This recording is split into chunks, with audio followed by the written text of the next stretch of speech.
Over the years I've been on Reddit, I've shared a handful of stories to this sub. This is one that I've been saving for whatever reason, and I think I'm finally ready to share. This is probably my last Let's Not Meet, since it's not very often that something happens that's worthy of it, which is definitely not a bad thing. I've shared my other few experiences, and I think I've saved the best for last. It's a long read, but I believe it's worth it. I grew up in the South. Tons and tons of beautiful places to see that haven't been taken over by concrete yet. It's nice. But along with that, it's also pretty boring. Being a teenager and wanting to go out and have fun, it led mostly to improvising with your buddies and hoping something good will come out of the night.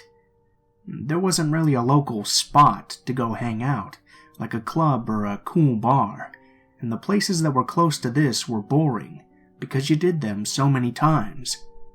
I'm sure if you've ever lived in a rural area, you can understand that feeling completely. Something that I found a ton of enjoyment in as a teen was just cruising around, super late at night and listening to music. I would fill my gas tank up, grab something to drink on, a cigarillo, and would just take off driving around until the sun came up. It was a nice way for me to just clear my mind and relax. Those country back roads were always fun to drive down at 2 a.m., and it was just the right amount of spooky. Well, one night, I absolutely got more than I was bargaining for. I can't remember what month it was exactly, but I know for a fact it was in the summertime, because I was out of school, and I remember it being a comfortably chilly night. So if I was to guess it, it had been around July or August sometime. I was cruising around like I always did, and was completely worry-free. I had the music blaring, and I was in my zone. I decided to head down to a park just out of boredom. This particular park is at the very end of a long stretch of desolate country road, but it's a really pretty drive because of that. When I say desolate country road, I don't mean that it's some dirt road that goes through the woods or anything crazy like that. It's a normal paved road, but there's really nothing on it after a certain point. The entire road takes about 20 minutes to drive down to get to the park, and after about 10 minutes into the drive, the houses start to spread out further and further, to becoming no houses and just a road leading there. I think a lot of the reason I like this drive at night is because of how creepy it was. I looked at it as some sort of adventure. The park isn't open for camping or anything. It's mostly just a lot of land with walking trails and biking trails set up through miles of woods. So obviously at around 3 a.m. in the morning, it's completely dead. I made it there and did a slow, normal little loop-around drive of the park. The night before, it had stormed very badly. So badly, I remember my parents and I had to take shelter because of the threat of a tornado touchdown. There ended up being no tornado, but the storms were pretty damn rough. Because of this, I came upon a fallen tree in the road that looped around to the exit of the park. That must have happened because of the storm. It wasn't massive or anything, but I knew for a fact there was no way I could have gotten the car over it. It was pitch black everywhere besides the front of my car, because of my headlights, and because of that I immediately ruled out backing up the entire way I just drove. I knew that was super dangerous, and there was just no way. At this spot on the road, there was flat land on each side of me. I figured it would make most sense to just back up in the grass beside me just a little, and then drive back the way I came. It was a one-way loop around the park, but I wasn't really worried about going out the wrong way since it was so late. I started to back up off the road so I could get my car turned around. All was good until I went to pull back up onto the road. I didn't take into account how wet the grass was, and the amount of mud. My car went absolutely nowhere. My back tires were completely stuck and were spinning in place as I was trying to floor the gas pedal. I started to become pretty scared at this point. Not the most ideal situation to be in. I immediately take my cell phone out of my pocket and saw that I had service, a super huge feeling of relief. I called my parents and told them what had happened and where I was. They were pretty pissed at me, but said they would pay for a tow truck to come and get me out. My parents both drove small 4-door sedans, and they would have been zero help in the situation. I was about 45 minutes away from my house and the rest of human civilization. I realized I would be stuck out there for at least an hour before someone was able to come get me. It was a freaky feeling, but I tried to get out of my head and just continue listening to music and be on my phone in the car while I waited. Not really much more I could do. After I had calmed down some from the initial anger I had, I started to check out my surroundings. I didn't even notice at first because of everything going on, but in front of my car's placement was a field that was full of the most amount of deer I think I've ever seen at once. There legitimately must have been at least 40 in this field just walking around and eating grass. The field wasn't directly in front of my car, but if I was to get out and throw a rock in that direction, I would have easily been able to hit one of them. So if I was to guess, they were about 30 yards out. This really didn't help with the whole creepy level going on. Looking out in front of your car and seeing 80 eye reflections staring back at you was a bit of an alarming feeling, but I was relieved it was just a field of deer. I watched them for a little bit, but I was quickly over it, and started to just browse through my social media apps while waiting. They seemed to have been over it quicker than I, because they all went back to walking around and eating, once they figured out I wasn't going to attack them or anything. After browsing my phone for about 15 minutes, I finally get a call back from my parents letting me know that a tow truck guy is on the way, and about an hour and a half from my location. Still to this day, I remember hearing that and having the thought of, "You've got to be kidding me." I understood that me, and only me, was the reason I was in the situation I was in, so I couldn't really be mad at anyone else, but that was very obviously not what I wanted to hear. I decided that the smartest thing for me to do was just make sure all my doors were locked, lay back in my seat, and take a nap to pass the time. So that's what I did. Here we go. I wake up 45 minutes later to the feeling of being watched. I'm not sure if anyone has ever experienced that feeling before because I don't know how common it is, but there was a sixth sense alarm going off in my head, telling me that I needed to wake up right away. Waking up to that feeling in the situation I was in and the surroundings I was in was probably my worst case scenario. I sit up and immediately check my surroundings, only to see nothing. I looked through my car very quickly for any sort of weapon and found a pocket knife. I was very scared. Even though I saw and heard nothing, the feeling was terrifying. I was shocked to see that the field of deer in front of me was still full of them. I don't know anything about the animal, but I guess I just assumed they wouldn't hang out for long. Not sure why I thought that, but I was surprised to see them nonetheless. I called my parents back to see if they heard any kind of update from the tow truck dude. I decided not to mention the feeling I was having because I didn't want them to worry more, and I also knew that it was literally nothing more than a feeling I had, and I had nothing to back up why I was feeling that way. No update from the tow truck guy, so we assumed everything was still the same on his end.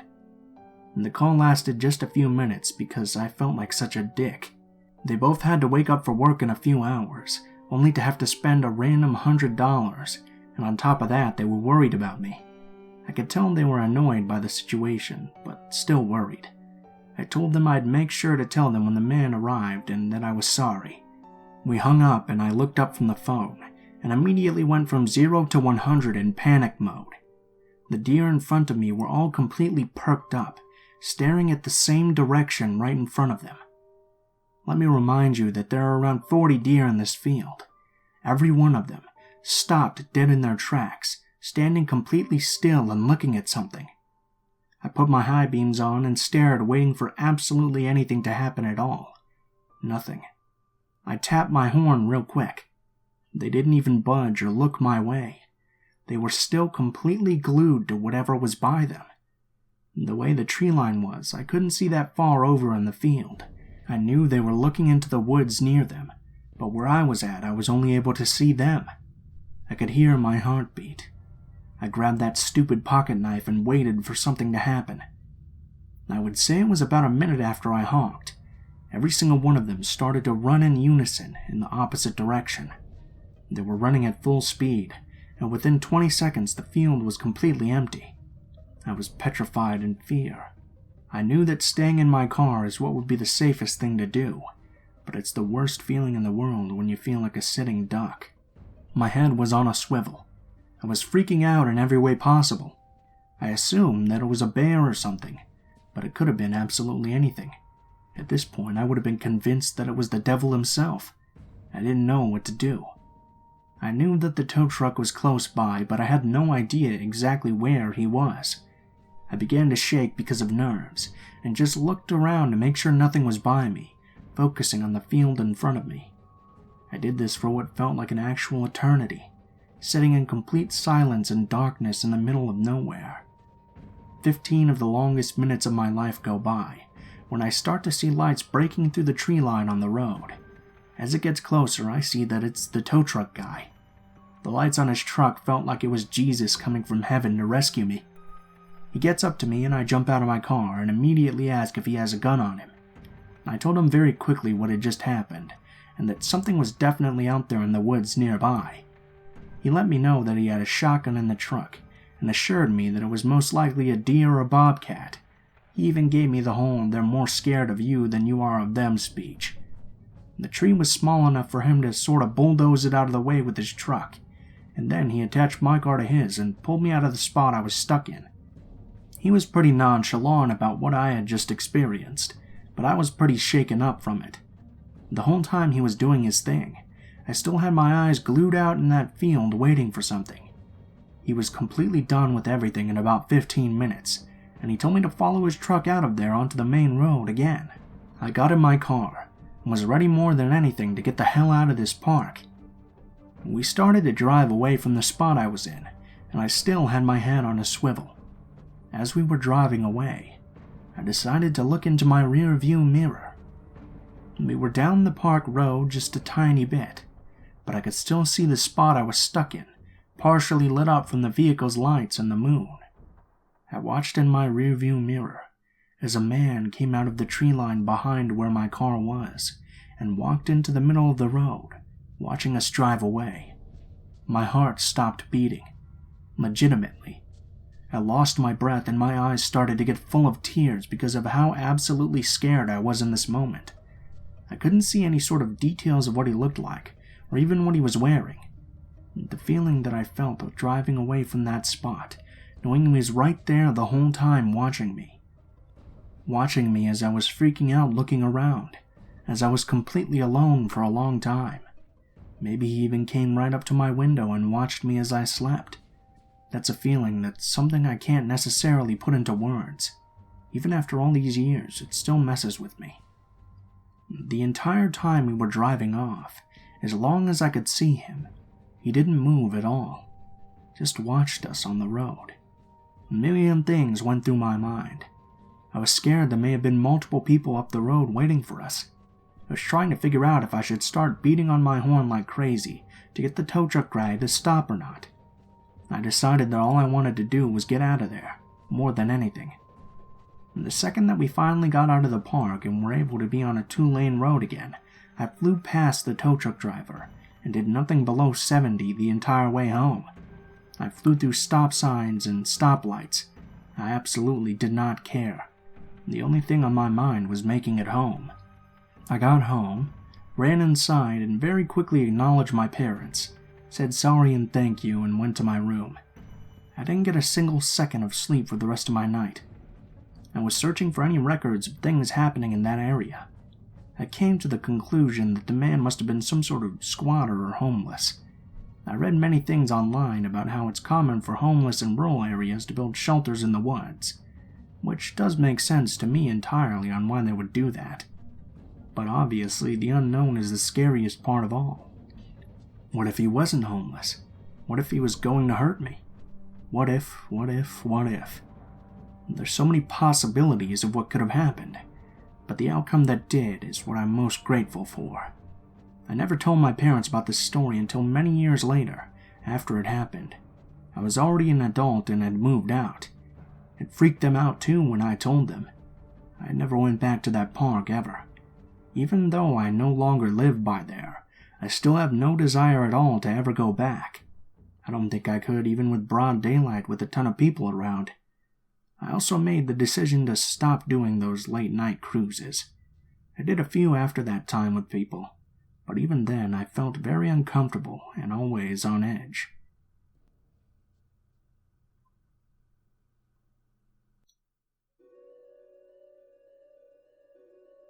Apologies in advance. English is not my first language.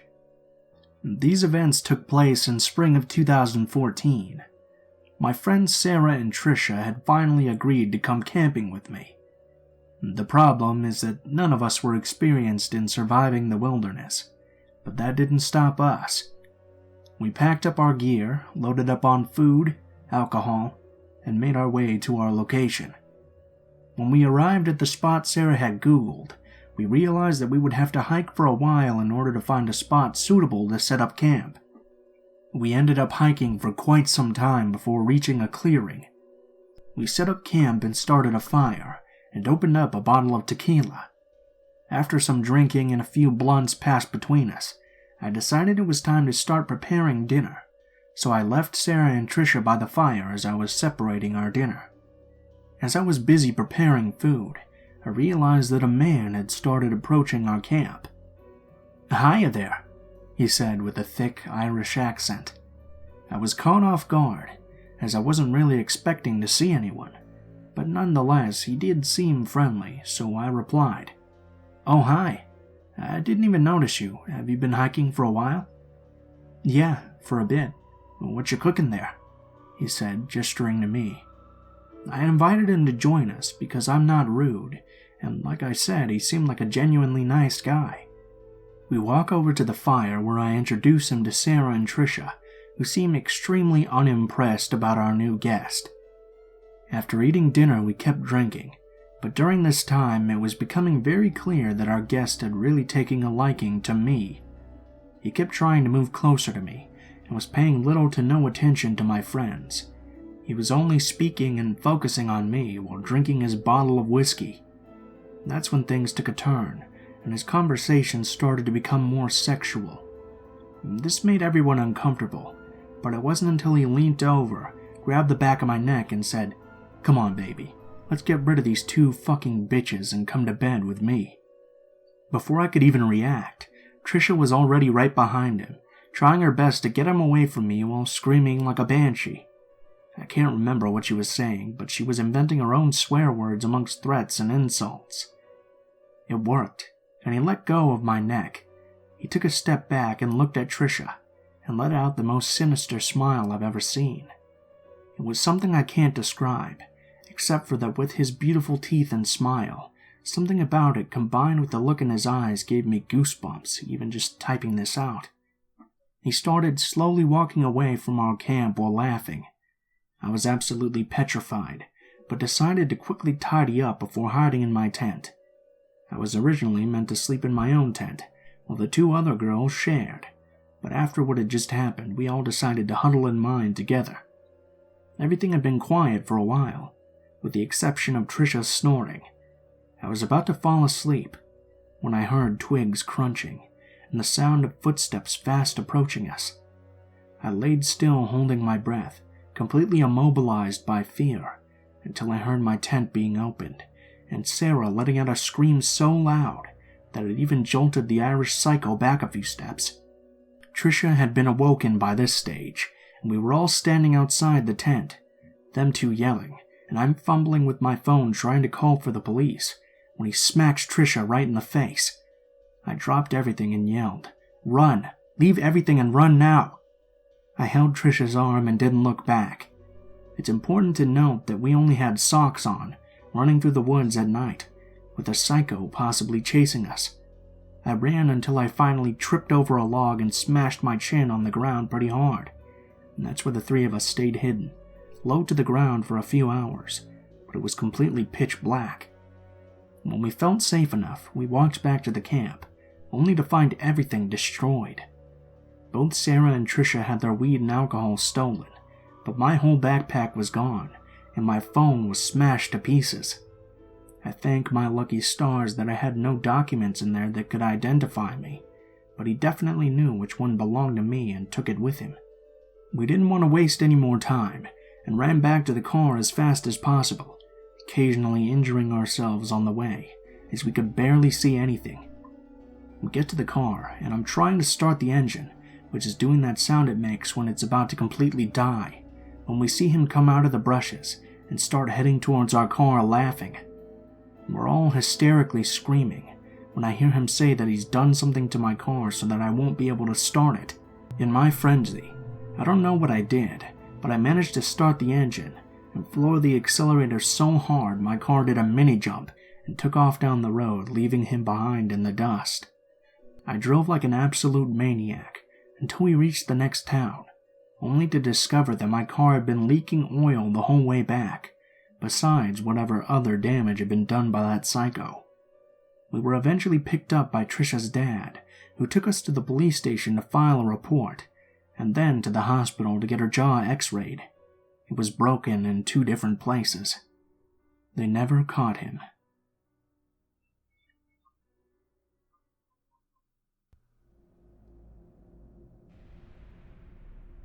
So this little nugget of a memory still creeps me out to this day.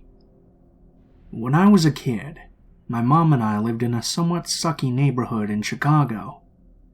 Despite the condition of the neighborhood, the apartment complex we lived in was fantastic. Our top floor unit had a fireplace that saved our lives in the winter. For those that don't live in or haven't even visited Chicago, the Windy City is particularly icy in colder seasons, and a nice quality considering the area. AC that iced out the front area of the unit in the summer, but the back area, where the bedrooms were, remained hotter than Satan's armpits. Because of the temperature on hot, or cold in this case, days, my mom and I would camp out in the living room to sleep on those nights. Anyway, despite the rough neighborhood, I remember having a pretty good childhood in the short time we were there. Maybe because my mom always made sure to protect me from the parts of the neighborhood that were exceptionally rough. So, on one winter night, our apartment was freezing cold. My mom told me to grab my pillows and a blanket because we were going to have a sleepover in the living room. She popped some popcorn, made hot chocolate, one with no marshmallows for me, and one loaded with them for her. We ate and drank and watched Christmas movies before I passed out, clearly white girl wasted on hot chocolate. At some point in the middle of the night, I woke up to go to the bathroom and saw a movement in the kitchen. I don't know if it was because I was stupid tired or oblivious to what was going on, but I called out, "Mommy?" even though she was asleep on the couch next to me. The person, who I soon realized was a man because of his huge stature and lack of hair under the mask he wore, walked over and crouched down to eye level in front of me and whispered, "Shh." I simply shrugged, went to the bathroom, and came back to the living room to go to sleep. And that was that. The man was no longer there, and the door was left slightly ajar. I chalked it up to one of those lucid dreams and filed it away in my repressed memories. I do remember, however, moving the next day into my grandparents' place for about a month until we found something else, but because I was so young, my mom never told me why. Not until I was grown, at least. The topic of the apartment randomly came up in conversation, and I offhandedly told her about the dream I remembered having. This is the terrifying conversation that ensued. "Did I ever tell you about that weird dream I had?" "No, I don't think so. What dream?" After I told her, she went as pale as a ghost. Now my mother is a dark-skinned black woman, so seeing her go pale scared the hell out of me. That wasn't a dream. That really happened. Now it was my turn to go pale. I felt my stomach fall to my ass and stared at her for her to continue on. I woke up in the middle of the night, and this man was standing above me staring. I remember immediately demanding, "Where is my child?" I tried to get up, but he growled, and then whispered angrily, "Don't move." At this, I started tearing up. I saw the fear in her eyes, the utter terror of thinking something had happened to her only child. I hated seeing my mom so upset. It's been just us practically all of my life, so to imagine her having to move herself and a young girl out of a neighborhood from sheer terror, it's hard to say the least. The man just continued to stare at me. He rushed out of the apartment when he heard you flush the toilet, and left everything he was going to steal. The next morning I packed up our stuff, and we went to live with Nana and Papa. I left all the furniture, plates, glassware. Just got our clothes and got the hell out of Dodge. But because we vacated the lease, it kind of screwed up my credit. But I couldn't imagine sleeping in that place another night. We sat there in silence together, freaking out because of my dream, which had actually happened to not be a dream. It was all too real. I'd say it was simply a drug addict trying to make off with some stuff, but why walk up to a child and tell her to be quiet, instead of just leaving with what you'd already packed away? Why stare at a woman, make her lie still in place, only to leave when the kid comes out of the bathroom? Just why?